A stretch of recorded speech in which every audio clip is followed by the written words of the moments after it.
What's going on? It's Bradley with All Access Sports, bringing you another episode of our Sleepers, Studs, and Stacks. And in this show, we look at guys under $5,500 that you can put into your lineup and get a good return with. The high-end guys, those top-tier guys that you can put into your lineup and depend on to go ahead and get you that 3 or 4 times value. They're expensive. You can't afford to miss.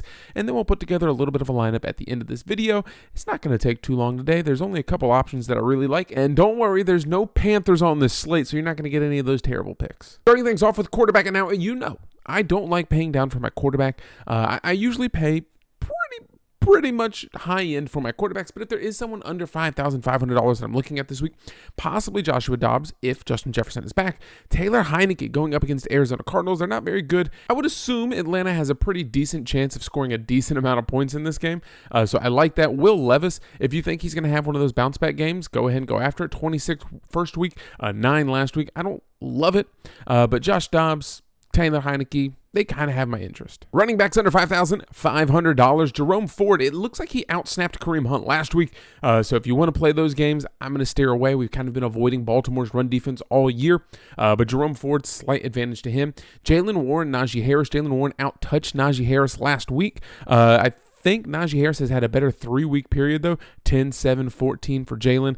Getting involved in the passing game as well as the run game. But so is Najee Harris. So against a bad Green Bay Packers team, don't be afraid to get him involved because 3, 5, 2 in terms of receptions, 15, 10, 15. I like both. There's only $100 separating them. I'm going to give a slight lean to Najee Harris for now. There's a lot of people out there that want to talk about Devin Singletary saying, hey, I'm going to play him if Dameon Pierce is out. Not me. By all means, you can do your own research, make your own picks. We encourage that every single week. We're playing against 150 lineups in a lot of these bigger tournaments. I would suppose you would want him in there in a couple, but for me, playing 1 or 2 lineups, I play 3 entry max, single entry tournaments. Devin Singletary is not on my board. If there's one more that I do want to look at, it would be Antonio Gibson. I don't love this one, but hey, he does have a chance to pop for a 12, 15-point game if he's able to get into the end zone, because all of these games right here are without getting into the end zone. If he by chance maybe falls into the end zone in one more game, he can get you some good points against a Seattle defense that has been good against wide receivers, but not great against the run. And one more thing is going to be that Arizona Cardinals game. If James Conner is activated, I suppose there's an interest going with James Conner. If not, Keontae Ingram, Tony Jones, I think was actually just waived, if I'm not mistaken. Waived by the Cardinals on Thursday. So they're really depending on it being Keontae Ingram, Corey Clement, and James Conner to run this thing going forward. Wide receivers, under $5,500. Why is that the threshold? I don't know. That was just a number I picked. 6,000, you're still getting guys that are really, really good. Christian Kirk, yeah, that's a good play. DeAndre Hopkins, yeah, that's a good play. Terry McLaurin, yeah, that's a good play. Jordan Addison, yeah, that's probably a good play. I think $5,500 is when you hit that threshold of, we got to really take a look at that matchup. Tank Dell, I think, is a great choice. $5,500, still probably getting a little underpriced. And you're going up against a team that's 22nd in the league in pass, 27th in the league in total yards. They aren't allowing too many points, but he is a big play waiting to happen. Jahan Dotson, if Curtis Samuel is out once again, yeah, sure, you can look the way of Jamison Crowder or one of the other wide receivers that they have. But Terry McLaurin might be matched up with Devon Witherspoon, who we have seen have a real stranglehold on some of these wide receivers throughout the season. Jahan Dotson, if the defensive line is not able to get home, allow him to get up the field and continue to have one of these successful weeks that he's had over the last 2, and he might be able to find a touchdown for the 3rd week in a row. Jackson Smith and Jigba, again, getting more and more involved over time. This Washington defense is going to be very bad as they continue to lose pieces. They lost Montez Sweat, who we saw kind of tear up the Panthers over the week. You know, we're not going to talk about the Panthers at all. They've lost their defensive line. There's not a whole lot going on there. Jackson Smith and Jigba over the middle, 7 targets, 4 targets, 7 targets, $4,100. He kind of is at the same price point that he's been over the last few weeks. Double-digit game, double-digit game, double-digit game. If we get 12 points out of him, and he's $4,000. That's 3 times our value. We do kind of need him to get into the end zone, and I think he's perfectly capable of doing that against a Commanders defense that is not very good at all. Is anybody taking the chance on Quentin Johnson against Detroit? I'm stunned that he's not getting used more. I don't know if I'm ready to take the chance on him. If you're putting in a lot of lineups, I'm sure you probably want to sprinkle him in there at $4,100. But if you're like me and playing only a few, I don't think I have room for him just yet.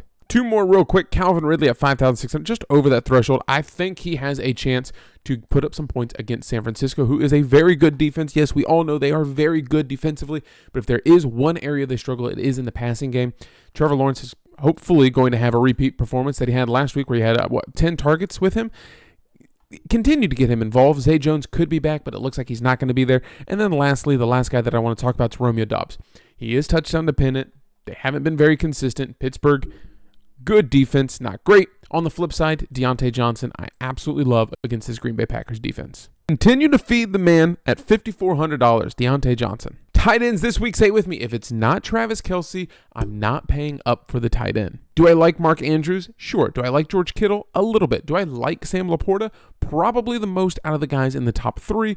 Against this LA Chargers defense, yes, he's at $5,700. We'll just say $6,000. Is he capable of putting up 18 points?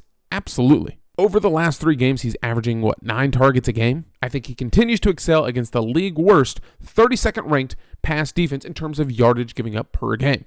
But again, you want me to find you the diamond in the rough like Cade Otton last week. There's a couple guys in the mid-range. Gerald Everett, I like. Luke Musgrave, I like. Logan Thomas, I like more than those two. Cade Otton going up against Tennessee, I definitely have some interest there. And then the cheapest guy that I'm willing to go this week would be Irv Smith Jr. at $2,700. Again, I don't expect him to have a ton of volume. I'm not telling you he's going to get 7 catches in this game. He's probably just going to settle for 2 or 3 catches. I'm hoping it's going to be a touchdown. Cade Otton just tore up this team over the middle. There is a real potential for these tight ends to get involved with T. Higgins dealing with an injury, Jamar Chase dealing with an injury, and Joe Burrow needing someone to throw to. You don't really need me to tell you who's good at the quarterback position, right? Lamar Jackson going up against a really good Cleveland defense. Justin Herbert against a decent Detroit defense. I like that. CJ Stroud against a okay Cincinnati Bengals defense. If I had to rank the guys up top, it's probably Justin Herbert, CJ Stroud, Joe Burrow, Jared Goff, and then Dak Prescott there as well, going up against a putrid New York Giants defense. Real quick, is Geno Smith going to have a bounce-back game? Running backs to like this week. Christian McCaffrey, yeah. Always. Austin Eckler, there's a lot to like. Alvin Kamara continues to get involved going up against my Minnesota Vikings defense that's okay at best. They could struggle offensively if you don't believe in Joshua Dobbs and Justin Jefferson isn't back. KJ Osborne goes down with a concussion. He's probably going to continue to get involved pretty heavily in this offense. Tony Pollard, yeah, finally. Could he finally get a good game? Yeah, we are going to have this 17 in here, but 9.6, 9.99. Back to the beginning of the season, could he re-emerge as someone that's used pretty heavily? Sure, against a 25th ranked defense in the league. Jahmyr Gibbs, David Montgomery, just be mindful of this. David Montgomery looks healthy. He's probably going to get those goal line touches again, so Jahmyr Gibbs might be involved in the passing game, but David Montgomery comes back in to take a lot of goal line touches. Wide receivers, we talked about it. Jamar Chase potentially out. T. Higgins is out. So Cincinnati wide receivers, we didn't talk about it in the sleepers. Pay attention. That's why we don't put it all out there. We want you to watch the video. Be paying attention to the Cincinnati Bengals situation there for their receivers. Amon-Ra St. Brown at $8,300. Yeah, it is expensive. Probably the most expensive that he is or going to be for the remainder of the season. I love him in this game. Many people do. You can compare him up with Jared Goff, who is not the most expensive quarterback this week, and get really good value against a terrible Chargers defense and a Chargers offense that's probably going to be putting up points and push you to have to score more points. I jumped way down to $6,000. DeAndre Hopkins, I think, is in a really good position. It's not my favorite play of the week. He's not one of those elite wide receivers, but he's getting tremendous amount of volume from Will Levis. Will Levis is basically just saying, let me throw it out there. D-Hop is somewhere. Now you get a team that's really struggled against the pass. Tennessee's going to have to get it in his hands to win. Finally, the red-hot CeeDee Lamb against the New York Giants. Again, they haven't been very good. He's getting a massive amount of volume for the last 2 weeks. This is laughable how much volume he's getting. Maybe they blow him out early, but I think just because it's a rivalry game, the Cowboys aren't and shouldn't let up off the gas. Slam it home.